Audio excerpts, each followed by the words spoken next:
Your brain receives 11 million bits of information every single second. Your conscious mind is aware of 40. That means 99.9% of your reality is being deleted, filtered out, ignored. The world you think is real is a simulation, and I'm going to show you the glitch. What you're about to learn isn't some abstract philosophy. It's the source code of human suffering and the one exploit that breaks the whole system. Ancient traditions called it Maya, the illusion. Modern culture calls it the Matrix. Neuroscience calls it predictive coding. And once you see how it works, you can't unsee it. Here's the thing nobody tells you. Your brain is not experiencing reality in real time. Right now, in this moment, you're not seeing what is. You're seeing what your brain predicted would be here. Before light even hits your retina, your mind has already constructed an image based on memory, based on pattern, based on the past. This is why the days bleed together. Why adulthood feels faster than childhood. Your brain stops seeing the mystery. It only sees the pattern. You're not living in the present. You're watching a rerun, and that rerun is your prison. The simulation you're living in requires one thing to survive: momentum, a continuous, uninterrupted stream of thought, one thought leading to the next, creating the illusion of a solid, continuous self, moving through a solid, continuous world. But there's a flaw in the design, a glitch. Between the end of one thought and the beginning of the next, there is a gap, a microscopic fraction of silence. In this space, the prediction machine stalls, the projector flickers, and if you can catch that flicker, everything changes. Most people never see it. The gap is too fast. The mind rushes to fill it immediately, commenting, judging, planning, remembering. But with practice, you can learn to spot it. And once you spot it, you can learn to sustain it. And when you sustain it, the walls start to fall. Here's how you find it. Right now, take a breath. Not a deep one, just a normal breath. Now exhale. And at the bottom of that exhale, before your body decides to inhale again, there's a pause, a quarter of a second where nothing is happening. That's the gap. Don't control it. Don't force it. Just notice it. That flicker you just felt?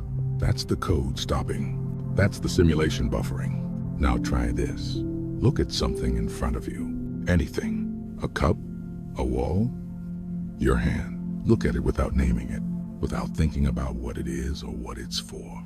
Just see the raw shape, the color, the way light hits it. For 3 seconds, just look. No commentary, no memory, no prediction, just the data. If you did that, even for a second, you just witnessed. And witnessing is the opposite of thinking.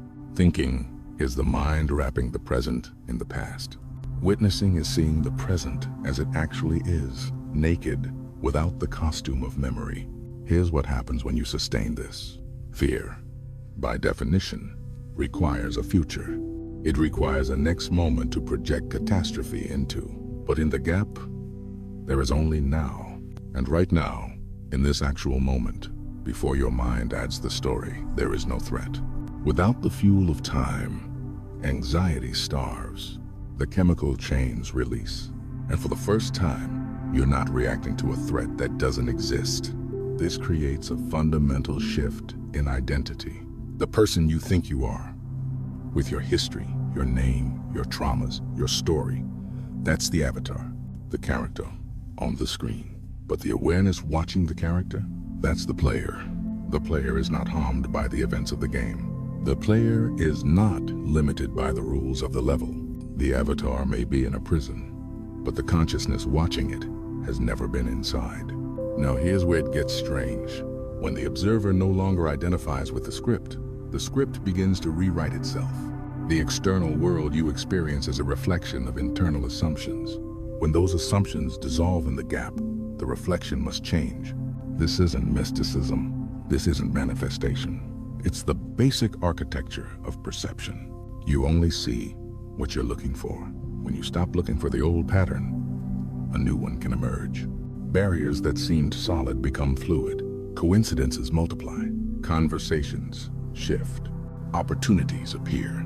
Not because the universe is bending to your will, but because you're finally seeing what was always there. The matrix doesn't fight back. It simply rearranges itself to match the frequency of the observer. But here's the trap. Your mind will try to turn this into another thing to achieve. Another performance to perfect. Watch for that. The gap isn't something you do correctly or incorrectly. It's something you notice. The only mistake is believing you can fail at this. If you forget for a week and then remember, that remembering is the gap. If you try and nothing happens, the noticing of nothing happening is witnessing. The prediction machine wants you to believe you're doing it wrong, so it can stay in control. Don't believe it. Here's your practice.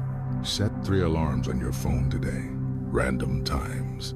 When the alarm goes off, stop. Feel your feet on the ground. Hear the most distant sound you can detect. See one object without naming it. 3 seconds. That's it. Do this for 1 week. Not to achieve anything. Not to become enlightened. Just to catch the flicker. Just to see the gap. Most spiritual teachings fail because they promise permanent transformation. They don't. This isn't a destination. It's a practice. Some days you'll remember. Some days you'll forget. Some days the gap will be wide. Some days it will vanish completely. That's not failure. That's the game. The point isn't to escape the matrix forever.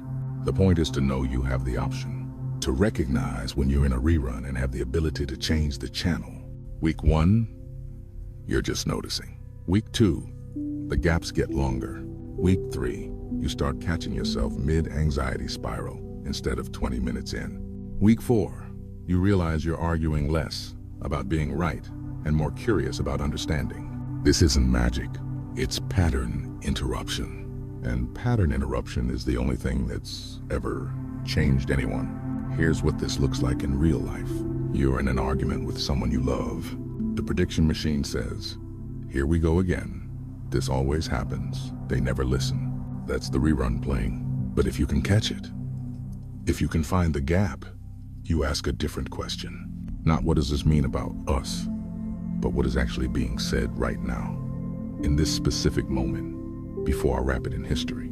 And the conversation shifts, not because you use the technique, but because you stop playing a recording.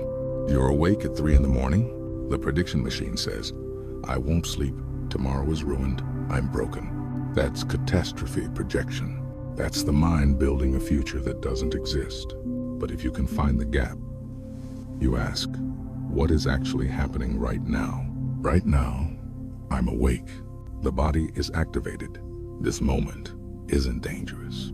The fear is about an imagined tomorrow, not this actual second. And sometimes, not always, but sometimes, the body relaxes because it realizes there's nothing to fight. The screen is about to go dark. In that exact second, your mind will rush in to comment, to judge, to reach for the next distraction. That is the program restarting. That is the walls closing back in. Catch it, watch it, and do not let it pull the curtain back down. Start here, right now. Feel your breath. Find the gap. That's all. Do it badly. Do it imperfectly. Just do it. The matrix isn't somewhere else. The exit isn't in some future moment of awakening. It's here. It's now. It's in the space between this thought and the next. And it's been waiting for you the entire time.